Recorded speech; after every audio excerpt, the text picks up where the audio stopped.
तो हेलो और welcome students. आज हम फिजिक्स पढ़ने वाले हैं, जैसा कि आपको हर बार पता होता है। पता नहीं फिर भी मैं क्यों बोल देता हूँ। क्लास 11th पढ़ेंगे, हमारा रूटीन आपको पता होगा। क्लास 9th पहले आता है, फिर 10th आता है, फिर 11th आता है, फिर 12th आता है। अगर आपको कुछ और रूटीन चाहिए तो आप कमेंट कर सकते हैं। चैप्टर 2 जो चल रहा है वही चलेगा दोस्तों। आज का हमारा टॉपिक होगा सदिशों का योगफल, एडिशन ऑफ वेक्टर। जी हाँ, आज हम ए पढ़ेंगे। बहुत दिन से पढ़ रहे थे सदिशों का प्रकार, टाइप्स ऑफ वेक्टर, बोर हो गए थे और ख़त्म भी हो गया। तो हम न्यू स्टार्ट करने वाले हैं जो कि सदिशों का योगफल है। भैया हम जानेंगे कि सदिशों को जोड़ते कैसे हैं, योग कैसे निकालते हैं सदिशों का, ऐड कैसे करते हैं वेक्टर्स का। तो आप देखते रहिए हमारे साथ और इस टॉपिक को हम समझते हैं। चलिए देखिए, सदिशों का योगफल आ गया हेडिंग, एडिशन ऑफ वेक्टर्स। ठीक है भैया, हम समझते हैं इस चीज़ को। सदिशों का योगफल करने के लिए हम देखो, सदिशों का योगफल हम कैसे करेंगे, सिंपल। तो यहाँ पे लैंग्वेज लिखा हुआ है, अपने शब्दों में मैं लिखा हूँ। तो देखिए, हम दो या दो से अधिक सदिश को जोड़ देते हैं। ये आपको लिखने के नहीं, आप समझने के लिए ज़रूरत है। आप अगर आप चाहें तो लिख भी सकते हैं, पर आप मेनली समझने पे फोकस कीजिएगा, क्योंकि आप अंडरस्टैंडिंग जैसे ही बना लेते हैं फिजिक्स में, तो सिर्फ अंडरस्टैंडिंग से आप डिफिनेशन बना सकते हैं। हाँ, डिफिनेशन बना सकते हैं, डिफिनेशन बना सकते हैं। जितने भी डिफिनेशन आप लोग देखते हैं स्क्रीन पर, वो अधिकतर क्या, हमेशा ही मेरे ही डिफिनेशन होते हैं। अपने शब्दों में मैं लिखता हूँ, क्योंकि मेरा फिजिक्स में अंडरस्टैंडिंग बन चुका है। तो मैं डिफिनेशन भी अपने अनुसार लिख देता हूँ अपने शब्दों में। आप मिला कर देख लीजिएगा, आप प्रैक्टिकली कोई भी बुक से मेरा नहीं मिलेगा डिफिनेशन सेम टू सेम, मैं अपने शब्दों में लिखता हूँ। तो आप भी ऐसा ही कीजिए, पहले अंडरस्टैंडिंग बना लीजिए, फिर उसके बाद डिफिनेशन अपने शब्दों में बोल दीजिए या लिख दीजिए, सिंपल। तो चलिए, कमिंग बैक टू टॉपिक, सदिशों का योगफल करने के लिए हम दो या दो से अधिक सदिश को जोड़ देते हैं।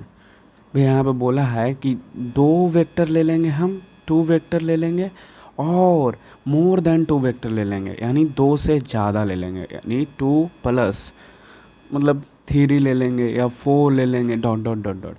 इतने वेक्टर को हम जोड़ते हैं। अब जोड़ते हैं, अभी हम जैसा कि आपको पता है, जोड़ा जाता है दो या दो से अधिक ही, टू और मोर देन टू को ही। एक को हम कैसे जोड़ सकते हैं, एक तो अकेला है, ठीक है, तो सिंपल सा बात बोल दिया। इस प्रक्रिया, इस जोड़ने की प्रक्रिया को ही सदिशों का योगफल कहते हैं। हाँ वह जोड़ देंगे, जो परिणाम आएगा उसे ही योगफल कह देंगे। योग करने के बाद जो फल आता है उसे योगफल कहते हैं। तो योगफल का ये हो गया डिफिनेशन। तो बहुत ही आसान है योगफल। अब साइंस में अधिकतर शब्दों को तोड़ के बना सकते हैं, जैसे योग और फल। तो योगफल यानी योग करने के बाद जो परिणाम आता है, फल आता है, उसे हम योगफल कहते हैं। और हम दो तरह से सदिशों को जोड़ सकते हैं। हाँ, यहाँ पर कुछ इंपॉर्टेंट बोला है, हम लोग टू वेज के, मतलब दो तरह से, यानी टू वेज है हमारे पास क्या करने का, जोड़ने का, सदिशों को जोड़ने का, जो निम्नलिखित हैं। कहाँ है निम्नलिखित, दिखाइए ज़रा जल्दी दिखाइए। देखिए, दो सदिशों के त्रिभुज नियम। पहला तरीका क्या है, दो सदिशों को हम जोड़ेंगे तो पहला तरीका क्या है, दो सदिशों के त्रिभुज का नियम, triangles rule of two vector, यानी एडिंग ऑफ टू वेक्टर, कुछ भी बोल सकते हैं हम। तो पहला ए रहा, और दूसरा है दो सदिशों के चतुर्भुज का नियम। तो भैया ए है रूल। अब देखिए यहाँ पर जैसा कि आपको दिख रहा है कि पहला रूल बोलता है दो सदिशों के त्रिभुज का नियम। तो यहाँ पे भैया त्रिभुज का कुछ ना कुछ बात आएगा ही आएगा, कुछ ना कुछ बात आएगा ही आएगा। अब कुछ ना कुछ बात आएगा यानी त्रिभुज आएगा। त्रिभुज मतलब आपको पता होना चाहिए, तीन भुजा से घिरी आकृति को हम त्रिभुज कहते हैं। यहाँ पे तीन भुजा होना चाहिए, तीन भुजा यानी तीन, थ्री मतलब थ्री, तीन, और भुज मतलब भुजा। तो ए आप लोग देख सकते हैं, तो तीन भुजा होनी चाहिए। तो भैया तीन भुजा हम कैसे भी कर देंगे ऐसे, ए रहा त्रिभुज हमारा। और त्रिभुज में बहुत सारा प्रकार होता है, समकोण त्रिभुज, समद्विभाजक त्रिभुज, कोण के आधार पे, भुजा के आधार पे। तो वो सब नहीं जाना है, हमें सिर्फ रखना है कि भैया एक त्रिभुज है, भैया त्रिभुज, त्रिभुज आइडियल त्रिभुज हम ले लेंगे कि भैया ऐसा दिखता है त्रिभुज, चाहे ऐसा दिखता है, ठीक है, ऐसा दिखता है, मतलब कैसा भी हम ले लेंगे, बस त्रिभुज। उसके टाइप्स में नहीं जाना है, मैंने त्रिभुज के प्रकार में नहीं जाना है कि भैया कौन सा त्रिभुज रहेगा इस डिफिनेशन में या इस टॉपिक में या इस पॉइंट में, नहीं, प्रकार में नहीं जाना है। सिर्फ समझना है कि त्रिभुज रहेगा, बस त्रिभुज रहेगा, एक आदर्श रहेगा, बस ऐसा ही दिखेगा अधिकतर, और नहीं तो कभी कभी ऐसा दिख सकता है। समझ रहे हैं? बस त्रिभुज होना चाहिए और कुछ नहीं। और ये क्या है, दूसरा प्रकार है कि दो सदिशों चतुर्भुज का नियम। अब इसमें चतुर्भुज की बात आ गई है तो चतुर्भुज आएगा ही आएगा। अब बात आ गया है तो आएगा ही आएगा। चतुर्भुज ऐसा होता है, ठीक है, चार भुजा यानी चतुर्भुज यानी चार भुजा होना चाहिए। सेम वैसा ही कंडीशन, शब्दों को तोड़ दिए, हम समझ गए। अब चार भुजा होना चाहिए तो चार भुजा यानी चतुर्भुज। अब चतुर्भुज में भी बहुत सारा प्रकार होता है, आप लोग पढ़े होंगे, नहीं पढ़े तो बता रहा हूँ ना।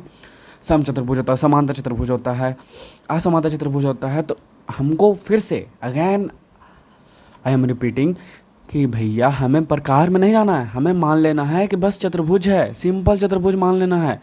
सिंपल मतलब जो चार भुजा से घिरी होनी चाहिए, या ऐसे हो या ऐसे हो, बस चतुर्भुज मान लेना है। वर्ग ये सब प्रकार में नहीं जाना है, बस चतुर्भुज होना चाहिए तो चाहिए। हम ये क्या कर रहे हैं, इंट्रोडक्शन ले रहे हैं भैया। क्या कि दो तरीक़ा से हम सदिशों को जोड़ सकते हैं। पहला तरीका त्रिभुज का नियम, दूसरा तरीका चतुर्भुज का नियम। तो चलते हैं आगे। अब देखिए, अब आ गया हमारे पास पहला पॉइंट जो कि है दो सदिशों का त्रिभुज का नियम। भैया पहला, अब हम इसको डीप में समझते हैं। इंट्रोडक्शन तो हमने ले लिया, अब इसको हम डीप में समझते हैं। कैसे, देखिए सर, सबसे पहले यहाँ पे टू क्या लिखा हुआ है, तो देखिए भैया इसमें हम दो वेक्टर लेंगे। टू कहने का मतलब हमने दो सदिश ले लिया, टू वेक्टर ले लिया। अब ले लिया तो हमने अधिकतर वेक्टर को, सदिश को रेखा से दर्शाया है, आपको पता होगा। तो हमने दो रेखा ले लिया, वेक्टर ए और वेक्टर बी, ठीक है, ए समझ गया। तो भैया ये एच क्या है, ठीक है, इसको भूल जाइए आप। अब दो वेक्टर मैंने ले लिया, वेक्टर ए और वेक्टर बी। सर ए ऐसे क्यों है भैया, हम ऐसे भी बना सकते हैं, लेकिन हम इसको सीधा कर दिए कि भैया ऐसे रहेगा, ठीक है, ऐसे कर दिए तो थोड़ा अच्छा लगता है, क्योंकि आपको तो पता है त्रिभुज आ रहा है तो त्रिभुज कुछ ना कुछ तो करेगा ना भैया, नाम आया है तो हमने कर दिया। अब दो सदिश हमने ले लिया, आप इसके जानकार होंगे ही होंगे। अब पहला सदिश जो वेक्टर ए है उसमें देख रहे हैं कि यहाँ पर ए ऐसा है, ए यहाँ पर मान लेते हैं इसका मुख है और इसका पूछ है, मतलब इसका जो पहला बिंदु है उसे हम लोग कह देंगे हेड, हेड यानी शीर्ष कह देंगे, शीर्ष, हेड कह देंगे, शीर्ष कह देंगे। और जो इसका अंतिम बिंदु उसे हम टेल कह देंगे, टेल, टेल यानी पूछ, पूछ वाला टेल, ना कि सिक्का वाला टेल, ठीक है, पूछ कह देंगे। तो इसको टी से हम दर्शा देंगे, ठीक है। अब वैसे ही सेम इसको हमने हेड कह दिया और इसको हमने टेल कह दिया यानी पूछ कह दिया, इसको शीर्ष एच और टी कह दिया। सिंपल, समझ गए आप? हाँ, तो इसको हमने एच कह दिया, इसको हमने टी कह दिया। अब इसको हमको जोड़ना है, इसको हमको क्या करना है, जोड़ना है, जो कि हमें जोड़ने वाला ही प्रक्रिया पढ़ रहे हैं, हम जोड़ने वाला ही प्रक्रिया पढ़ रहे हैं।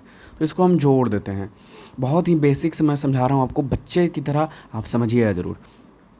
इसको जोड़ना है तो जोड़ेंगे कैसे भैया, कुछ नहीं करना है, जोड़ को हटा देते हैं सबसे पहले। भूल जाते हैं कि ये हेड और टेल है, कुछ भी भूल जाते हैं, ठीक है, भूल जाते हैं और भूल जाते हैं सब, सिर्फ याद रखते हैं वेक्टर ए और वेक्टर बी। क्या किए हम, वेक्टर ए को हम उठाएं और वेक्टर बी को उठाएं, वेक्टर ई में मिला दिए, बस ऐसा ही मिलाना है आपको, ठीक है, ऐसे मिला दिए। अब ये जुड़ गया, अब चूंकि यह जुड़ गया, अब दोनों क्या किए हमने कि वेक्टर बी को उठा के वेक्टर ई में मिला दिए। तो हुआ क्या, देखिए हुआ क्या कि वेक्टर बी का जो पूछ है वो वेक्टर ए के साथ, वेक्टर ए के एच यानी एच हेड के साथ मिल गया, यानी वेक्टर बी का जो टेल है वो हेड के साथ मिल गया। अब ये हेड और टेल नहीं रहा, यहाँ पे हो गया मिलन बिंदु, जहाँ पे मिलते हैं वहाँ पे मिलन बिंदु कहलाता है, तो ये मिलन बिंदु हो गया, ठीक है। यहाँ पे हमने मिला दिया, इन दोनों को मिला दिया, सिंपल। यहाँ पे भैया एच है और यहाँ पे टेल ही है, लेकिन यहाँ पे एच और टेल क्या हो गया, मिलकर बना दिया मिलन बिंदु। तो ऐसे हमने मिला दिया। अब करना क्या, कुछ नहीं, हो गया जी, हमने मिला दिया और बन गया। तो क्या सर बस इतना ही है, नहीं, ए हमने जोड़ दिया। अब जोड़ने के बाद जो फल आता है भैया योग फल, मैंने बोला कि योग और फल होता है। तो योग मतलब एडिशन और फल मतलब परिणाम, प्रोडक्ट, जो बोलते हैं परिमाण, प्रोडक्ट, ठीक है, प्रोडक्ट। तो इसको हम रिजल्टेंट जिसको बोलते हैं, पता है ना आपको, पहले बताया था इंट्रोडक्शन में। तो रिजल्टेंट कैसे निकालते हैं, तो हम क्या करते हैं, जो पहला सी वेक्टर है उसके पूछ के साथ वेक्टर दूसर का है उसके शीर्ष को मिला देते हैं, बस मिला देते हैं। ए मिला दिया हमने, यहाँ से उठाया यहाँ मिला दिया, सीधी रेखा से मिला दिया। अब जो रेखा मैंने उठाया ए वाला वेक्टर, ए से वेक्टर बी जो सीधा है कर्ण जैसा, उसको हमने आर कह दिया, यानी हमने क्या कह दिया, परिणाम कह दिया, आर कह दिया, रिजल्टेंट कह दिया, बस। यानी योग हो गया हमारा और फल भी हो गया। योग हो गया ए सब, यानी वेक्टर ए और वेक्टर बी को मिलाने वाला, और फल हो गया हमारा आर, ठीक है, आर हो गया, आर हो गया। तो अब ए दिख रहा है ना, एक तरह से ए जो मैंने आकृति बनाया आपको समझा समझा के, ए त्रिभुज जैसा दिख रहा है। अब ए त्रिभुज जैसा दिख रहा है और त्रिभुज है भी, तो है तो दिख रहा है, इसलिए इसे हम क्या कह दिए, दो सदिशों के त्रिभुज का नियम हमने इसे कह दिया, वेक्टर बी और वेक्टर ए। तो होप आप लोग अच्छे समझ चुके होंगे। अब बस समझ गए तो समझ गए, समझ गए, बहुत अच्छा। अब वेक्टर आर को हमने कैसे बनाया, vector a plus vector b कर दिया तो बन गया। अब दो सदिशों को जोड़े हैं तो जोड़ने पर जो परिणाम आया हमारा आर, वो भी तो वेक्टर होगा, सिंपल। तो हमने ऐसे किया है, बस।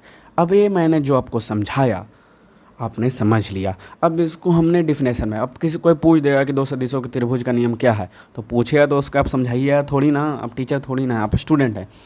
तो आपको डिफिनेशन देना होगा या हिंट देना होगा कि भैया हमने पढ़ा है, एग्जाम में लिखना होगा। तो भैया हमने बोला कि लिख भी देते हैं अपने भाषा में, अपने शब्दों में। तो चलिए डेफिनेशन भी समझ लेते हैं हम लोग, बहुत ही सिंपल है। देखिए, इस जोड़ने की प्रक्रिया में, कौन जोड़ने की प्रक्रिया में, दो सदिशों के त्रिभुज के नियम वाला में, हम प्रथम सदिश के शीर्ष को दूसरे सदिश के पूछ के साथ, बताया ना, प्रथम सदिश के शीर्ष को दूसरे सदिश के पूछ के साथ जोड़ देते हैं, तथा फिर दूसरा सदिश के शीर्ष को प्रथम सदिश के पूछ के साथ मिला देते हैं।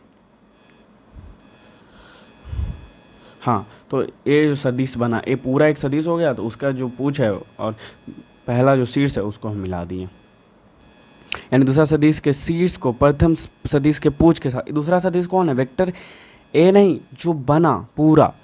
तो हम एक तरह से बोल दिए कि यहाँ पर शीर्ष बन गया, यहाँ पर पूछ बन, क्योंकि यहाँ पर जब शीर्ष हो गया जोड़ने के बाद, तो यहाँ पर क्या होगा, पूछ ही होगा, पूछ ही होगा, पूछ होगा, हेड होगा। अब ए दोनों को भी हमने जोड़ दिया, बस वही बोला है। दूसरा सदिश जो बना, हाँ, दूसरा सदिश के शीर्ष को प्रथम सदिश के पूछ के साथ मिला देते हैं, यानी इसका जो शीर्ष है इसके पूछ के साथ मिला दिए। दूसरा सदिश के शीर्ष को, सही बोला है डिफिनेशन में, हाँ, दूसरा सदिश को शीर्ष को प्रथम सदिश के पूछ के साथ मिला दिया जाता है,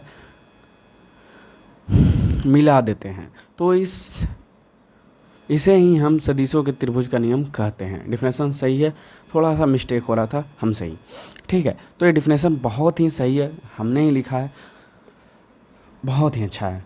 यानी बोला है क्या कि भैया प्रथम सदिश लिए, उसके शीर्ष को दूसरे सदिश के पूछ के साथ जोड़ दिए, और दूसरा सदिश जो है उसके शीर्ष को प्रथम सदिश के साथ मिला देंगे। तो इस सदिश जो जोड़ने का प्रक्रिया है, इसे सदिशों को त्रिभुज का नियम कहते हैं। जैसे उदाहरण में है, उदाहरण निम्न है या उपरोक्त है, उपरोक्त है भैया, उदाहरण उपरोक्त है। ये आप लोग उदाहरण कॉपी कर लीजिएगा डिफिनेशन के जस्ट नीचे, और कुछ नहीं, बस आप लोग लिख सकते हैं कि भैया यहाँ पे टेल है, यहाँ पे हेड है।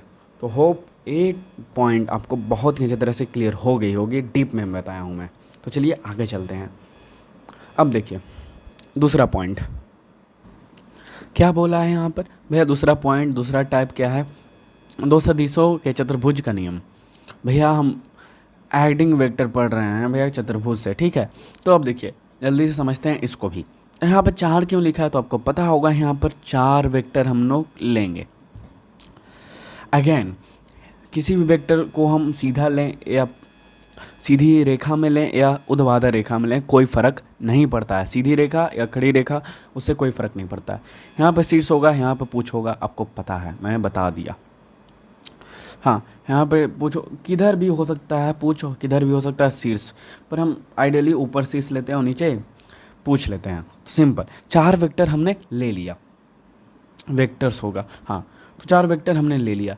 अब इसको ध्यान देखिए, इसको हम कैसे जोड़ें कि भैया चतुर्भुज हो जाए, चतुर्भुज हो। तो भैया कुछ नहीं करना है, हम सिर्फ जोड़ देना है। क्या करना है? सिर्फ जोड़ देना है, चतुर्भुज हो जाएगा, क्योंकि 4 भुजा हमारे पास ऑलरेडी है। हमने भुजा मान लिया किसको? एक तरह से हमने वेक्टर को ही भुजा मान लिया जोड़ने के लिए, ठीक है। तो जोड़ दिए, इससे क्या हुआ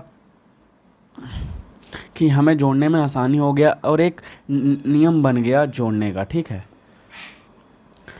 तो अच्छे से जोड़ते हैं। सबसे पहले इसको हम थोड़ा इरेज कर देते हैं। जोड़ दिए, अच्छे से हमने जोड़ दिया, जोड़ दिया। अब ये थोड़ा सा चतुर्भुज जैसा दिखने लग गया, अब ये पूरा दिखने लग गया। देखिए चतुर्भुज दिखने लग गया। अब हम बोल दिए कि भैया हमने जोड़ दिया, ABCD जोड़ दिया, चतुर्भुज बन गया। तो किया क्या? कुछ नहीं किया। 4 भुजा हमने लिया, जो कि हम वेक्टर A माना, वेक्टर B माना, वेक्टर C माना, वेक्टर D माना, और सभी को जोड़ दिया। कैसे जोड़ा? प्रथम सदिश के शीर्ष को दूसरे सदिश के पूछ के साथ, दूसरे सदिश के पूछ को, मतलब दूसरे सदिश के शीर्ष को तीसरे सदिश के पूछ के साथ, और तीसरे सदिश के शीर्ष को चौथे सदिश के पूछ के साथ जोड़ दिए, और इस तरह से एक चतुर्भुज बन गया। तो इस रूल को ही हम क्या कहें? 2 सदिशों के चतुर्भुज का नियम या चतुर्भुज के योगफल का नियम हमने कह दिया। सिंपल है, बहुत ही ज़्यादा सिंपल है, कुछ नहीं किया। तो होप आप समझ गए होंगे। थोड़ा सा और देख लीजिए, बस 4 वेक्टर हमने लिया और 4 वेक्टर को क्या किया? ऐसे जोड़ा कि शीर्ष पूछ के साथ कन्वर्ट हो जाए, शीर्ष पूछ के साथ कन्वर्ट हो जाए, और जोड़ के हमने क्या किया? Vector A, vector B, vector C, vector D को एक चतुर्भुज फॉर्म में ले आया, और इससे ही हमने क्या किया? 2 सदिश को चतुर्भुज का नियम कह दिया। सिंपल, बस यही है। तो आप अच्छे से समझ गए होंगे। चलिए डेफिनेशन में चलते हैं। अब देखिए, इस जोड़ने की प्रक्रिया को आप जो ये समझे हैं, ये अंडरस्टैंड किए हैं, उसमें आप डेफिनेशन खुद से लिख सकते हैं। तो हम इसमें कुछ नहीं किए। इस जोड़ने की प्रक्रिया में हम 2 सदिशों के पूछ तथा शीर्ष को 2 सम्मुख भुजाएं जैसी सदिश के पूछ तथा शीर्ष के साथ जोड़ देते हैं। सिंपल, जो किया वही बोला। पूछ और शीर्ष को पूछ और शीर्ष के साथ जोड़ दिया, उल्टा करके जोड़ दिया, बस, और कुछ नहीं किया। यहाँ पर सम्मुख भुजाएं क्यों आया? क्योंकि भैया 2 सदिश हम ये लिए ना, ए वेक्टर B और वेक्टर D, ये दोनों एक तरह से सम्मुख जैसी है, मतलब आमने सामने समान भुजा जैसी लगती है, इसलिए हमने बोल दिया सम्मुख भुजा, ठीक है। उसे ही सम्मुख भुजा कहते हैं, जो आमने सामने होता है, सम्मुख भुजा, ठीक है। मतलब दोनों का जो मुख है वो सामने सामने होता है, इसलिए हमने क्या कह दिया? इसे सम्मुख भुजा कह दिया। हाँ, तो कोई भी 2 सम्मुख भुजा हमने ले लिया, पहला तो ले लिया ऐसे ही, फिर दूसरा सम्मुख भुजा ले लिया, तो उसे हम सम्मुख भुजा हम कह दिए, इसलिए यहाँ पर सम्मुख भुजा आया है। तो होप आप समझ गए होंगे। तो इस प्रक्रिया को ही हम क्या कहें? चतुर्भुज के योगफल का नियम कह दिए। जैसे नियम उदाहरण उपरोक्त है, तो आप लोग A उतार लीजिएगा। अब यहाँ पर दिमाग लगाइए, अब यहाँ पर परिणाम कैसे निकलेगा? ये तो क्या हो गया? यह तो योगफल हो गया, योगफल नहीं योग हो गया। अब ये योग हो गया तो योगफल कैसे निकलेगा? तो योगफल निकालने के लिए हम लोग त्रिभुज में एक कर्ण जैसा बनाया था, लेकिन यहाँ क्या बनाएंगे? भैया त्रिभुज को पूरा करने के लिए हमने कर्ण बनाया था, लेकिन इसको पूरा करने के लिए हम क्या बनाएंगे? ये ऑलरेडी पूरा है, पर फिर भी हम कुछ बना सकते हैं इसमें, जो कि मैथ बोलेगा कि कोई गलत नहीं किए हैं आप। तो हम इसमें विकर्ण बना देंगे। इस विकर्ण को ही हमने कह दिया कि R है, यानी R रिजल्टेंट, यानी योग जो हमने किया उसका जो फल क्या निकला? वेक्टर A को जोड़ने पर, वेक्टर B को जोड़ने पर, वेक्टर C को जोड़ने पर, प्लस वेक्टर D को जोड़ने पर, तो वेक्टर जो R निकला वो भी वेक्टर हो गया, क्योंकि वेक्टर वेक्टर जोड़ता है तो वेक्टर ही बनेगा, इसलिए वेक्टर R हो गया। हाँ, तो बस इतना आपको उतार लेना है उदाहरण में। तो होप आप समझ गए होंगे बहुत ही अच्छे तरीक़े से, इतना डीप में कोई नहीं बताता है आपको। तो उम्मीद करते हैं आपका ये पॉइंट भी क्लियर हो गया होगा। तो आज भी टॉपिक हमारा क्लियर हो गया है, सदिशों का योगफल। तो लेकिन एक है पॉइंट है यहाँ पर, देखिए किसी सदिश के परिणाम, जो शुरू में मैंने बताया था कि मैं पढ़ाऊँगा इसको कि भैया r बराबर √√a² plus b² plus 2ab cos theta होगा। इससे हमने पहचान कर दिया था कि भैया कौन सदिश होगा कौन सदिश नहीं होगा। यही है जो सदिश का नियम जिसको बोलते हैं ना हम। पहला क्या होना चाहिए, दिशा होना चाहिए, दूसरा क्या होना चाहिए, परिणाम, और तीसरा यह होना चाहिए कि इस फॉर्मूला पे वो बैठना चाहिए। तो यही है सदिश का नियम। तो इसके परिणाम के लिए, इसको आपको समझाने के लिए तो मैं समझा दूंगा, बस आपको एक व्यंजक प्राप्त करना है, इसमें कुछ नहीं करना है। तो आप कमेंट कीजिए कि बताना है कि नहीं, कि मैं सिर्फ फार्मूला लिखा के ही चल जाऊं। और आप कमेंट कीजिए तो मैं ज़रूर एक्सप्लेन कर दूंगा, इसको व्यंजक प्राप्त कर लूँगा। हाँ, वैसे आप लोग व्यंजक देखते नहीं इसलिए मैं पूछ रहा हूँ। और परिणाम, इसे परिणाम भी कहेंगे, इसे परिणाम ही कहेंगे क्योंकि r से दर्शा रहे हैं हम लोग, ठीक है। परिणाम है एक तरह से निकला सदिश का। और दिशा निकालने के लिए क्या किए हमने, एक फार्मूला फिर से बना दिया, अल्फा बराबर tan इनवर्स b/a। एक कोण के ही रूप में निकलता है, ठीक है। तो बस ये दो फार्मूला है। आप लोग बताइएगा कि इसको व्यंजक प्राप्त करना है कि नहीं, डेरिवेट करना है कि नहीं करना। तो मैं फार्मूले से ही चलूँगा, लेकिन आपको समझने में दिक्कत नहीं होगा, ठीक है।